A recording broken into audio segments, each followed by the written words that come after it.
So once we've created our artwork, how can we use the width tool on it? You'll see I have this character here, my Illustrator superhero, who I've drawn using a combination of the pencil tool and the pen tool, and I've already created some different weights of stroke.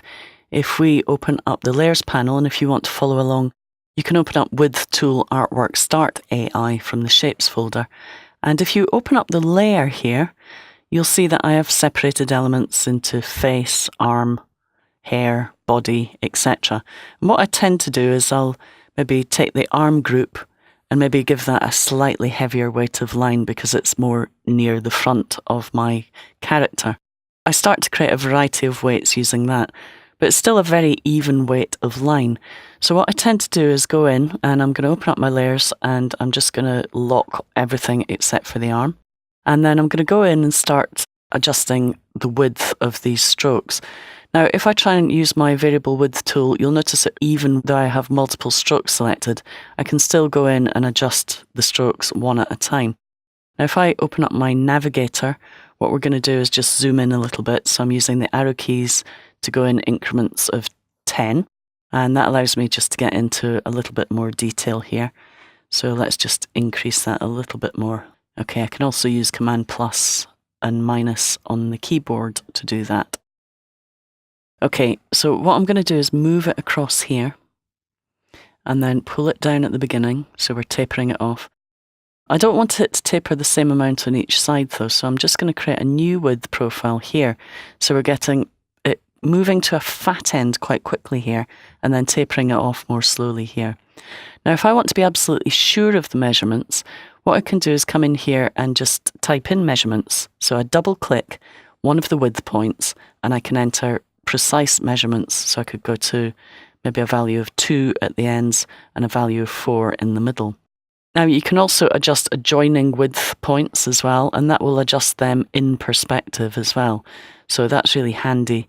If I've adjusted this one, but this one hasn't adjusted, click on that and it will keep it in perspective. I can also delete points in here as well. Just by clicking delete, that will delete the width profile of that stroke. So variable widths are also useful if I toggle to the hand tool by holding spacebar and moving up here. Also handy for things like the eye. If I zoom in even more tightly on the eye, you can see her eyelashes here. And if I just go and allow myself to work on the face layer, we can select those and start to make adjustments to them. So I'm going to zoom in really tightly on the eyes and I'm going to select these strokes. And with my width tool, I'm just going to pull the width profile in at the end of her eyelashes. And I get these really nice eyelashes, which are thin at one end and thick at the other. I'm also going to adjust the profiles of these. So we'll just pull those in at the ends. And you can see that I start to make really nice quality lines. Let's make that heavier in the middle there. Slightly heavier and then slightly thinner at the ends. Okay, so you'll see that you start to get a really nice quality of stroke by adjusting these. Now you will get straight edges at the other end of the stroke. You can adjust them just by clicking and dragging the points. Or if I double click the stroke, I could go into isolation mode and select the stroke and go into my stroke options and give it a round end. And that's another way of creating this nice round-ended stroke. So if I do that with all 3 eyelashes, we can just give them all round caps, which is going to look a little bit better than having a flat edge there.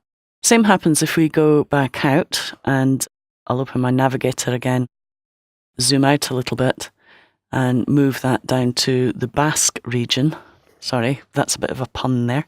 Basque region. The region of her Basque, I should say, which is this element here. So it's her clothing. It's called a basque, apparently. So I'm going to unlock the basque. And again, here, what I would want to do is make adjustments to these individual elements within the basque. So I'm going to unlock that, make sure my layer is unlocked. Otherwise, I cannot get access to that, even though this is unlocked. So make sure the layer is unlocked and this basque is unlocked. Then I can select that and edit it. Again, it becomes tricky to work with multiple selections like this when you're working in groups. So I double click to go into isolation mode, and that allows me to select individual lines. Now again, I can give them variable widths by choosing the width tool and just fattening them at the top. Now it can be a bit tricky to do that, so let's just zoom in a little bit, see what's happening here, and I'm just going to move that across. Now you'll notice because that anchor point is kind of on a curve, that the width is actually going down the length of the stroke, and this can happen sometimes if you apply a variable width to a curve. So what I tend to do there is I select the tool and just take out that curve, and by removing the curve, when we go back and adjust the width, it's much easier to have it behave as we would expect. Now, unfortunately, I don't think there's any way of being able to adjust the angle of that. I'd love to be able to pick that up and drag it just up a little bit. But as far as I'm aware, and correct me if I'm wrong, you can email me via my website at angietaylor.co.uk. I believe there isn't a way to actually do that at this point. Now, if I want to delete that one, I can delete that one, and I have this nice variable width stroke. Again, if I want to, I could put a round cap on that or extend the cap using a projected cap. Now, a couple of little things to show you. Let's zoom out again. So I'm going to use Command- on the keyboard to zoom out.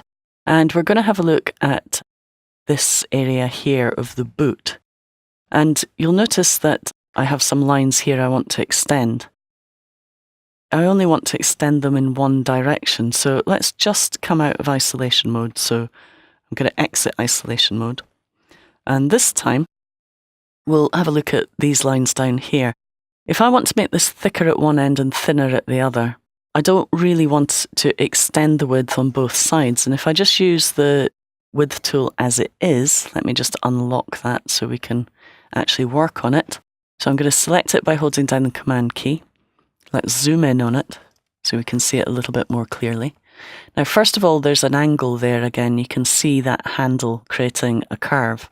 So if I select the width tool and click and drag on it, first of all, it's kind of going in the wrong direction because of the curve. Now I can hold down my modifier and select the selection tool and adjust the curve, but that's adjusting the shape of the path.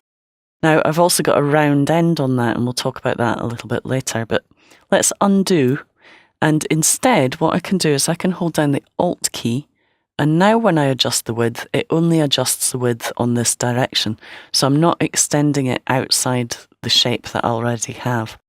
So holding down the Alt key will allow you to create a variable width, but maintaining one edge of your stroke. So that way I can now select this one, and just adjust the width here, again holding down the Alt key, and we'll adjust the width up here. And you'll see now that because we've adjusted the width on a specific side, we've kind of disguised the fact that we have a problem with the edge here. And of course, if you wanted to, you could select that stroke and just remove the round cap from the end of that. So holding down Alt will allow you to adjust the stroke either on the inside or the outside of the path. Now finally, another really useful thing, if we double click this to go into isolation mode and then just select that path, you'll notice it's actually created a new variable width profile. So by using the width tool, you can actually create your own custom width profiles, and these can be added to profiles. So if I click on Add, I'm going to call it Angie's shoe profile. And we can now build up a list of weighted profiles to use on the rest of the image. So I don't have to go through and manually tweak every single line in my massive file. All I need to do is create a few width profiles that I'm happy to use, and then I can apply them to the image. So let's exit isolation mode. And you can open up the finished one, which is Width Tool Artwork End, to have a look at my finished width profile artwork.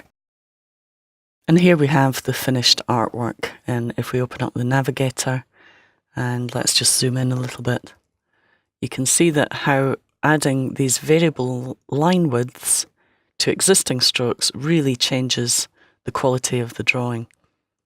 And you'll notice that I have a few width profiles up here saved that I've been using, some of the standard ones, and then some of my own ones, my shoe profile, one for line work, one for the basque artwork, and one for the eyes.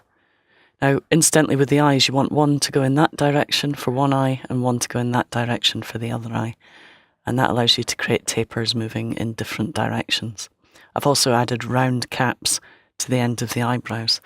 So have a play with variable line width. You'll see that even if you don't have a pressure sensitive pen, you can start to get the feeling of being drawing with pressure, even without using pressure sensitivity, using variable width strokes.